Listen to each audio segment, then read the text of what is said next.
There isn't necessarily a traditional menu system for Back 4 Blood. When you first spawn in, you will land at Fort Hope, which is your landing page for the game.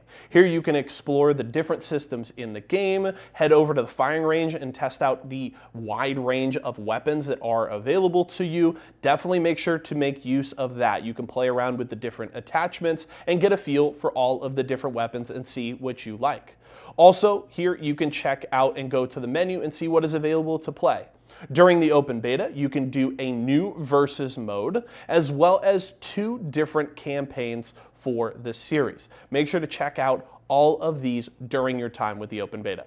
Next up, I want to break down some of the differences you're going to see here in the open beta compared to you Left 4 Dead players from the past. Back in the day, there were different playable characters in Left 4 Dead, but it didn't affect the way the game played for you. Nowadays, there are different cleaners that will have different stats that affect the way you play the game. In the open beta, there are 5 cleaners available that you can inhabit it.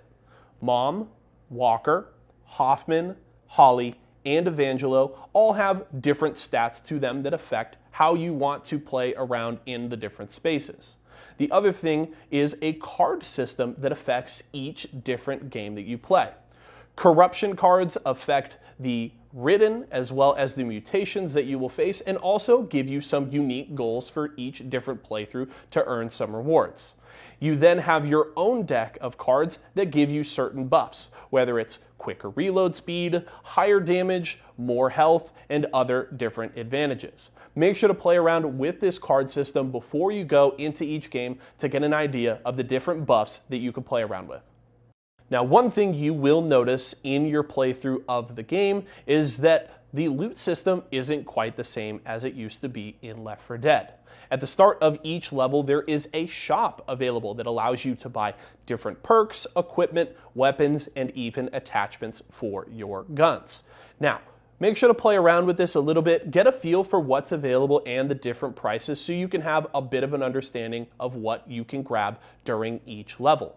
One thing also to make sure to keep track of is copper. There will be little stashes of copper coins at different points of all of the levels.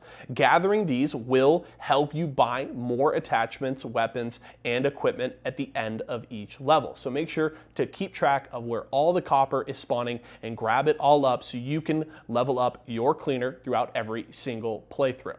Up next, we obviously have to talk about the zombies. In this game, they're called the Ridden, and then the quote-unquote special infected for this game are called mutations. There's a range of different mutations you should definitely be keeping an eye out for during all of your games.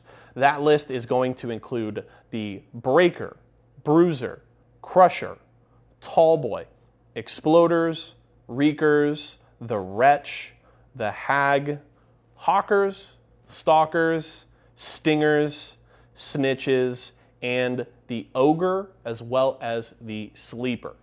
A bunch of different iterations of these enemies, and some of them are smaller changes to the same kind of enemy type.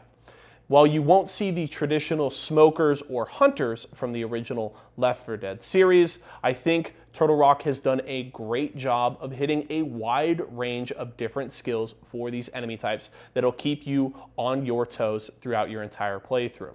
One thing you do need to make sure you keep an eye out for when you are fighting the mutations is each different mutation has specific weak spots on their body that are highlighted by bright pink patches of skin. Hitting these spots will do extra damage and go a long way to protecting you and your fellow cleaners from the mutations. Focus on these weak spots and you will survive a lot longer in all of your playthroughs. Now, one of the biggest differences you will see from Back 4 Blood compared against Left 4 Dead 2 is the way the multiplayer works. Classic Left 4 Dead 2 saw you playing through the same campaign levels, just with players inhabiting the special infected and trying to get in your way at every step. This time around, you will play in specific arena-style maps that will see you starting the round, looting up for weapons and gear, and then fighting waves and waves of Ridden. Enemy players will inhabit mutations and try to kill you as fast as possible. Each team will get the opportunity to play as both the cleaners and the mutations, and wins are based on how long your team survives. Whichever team survives the longest in each specific arena will win the round. Each game is then a best of 3.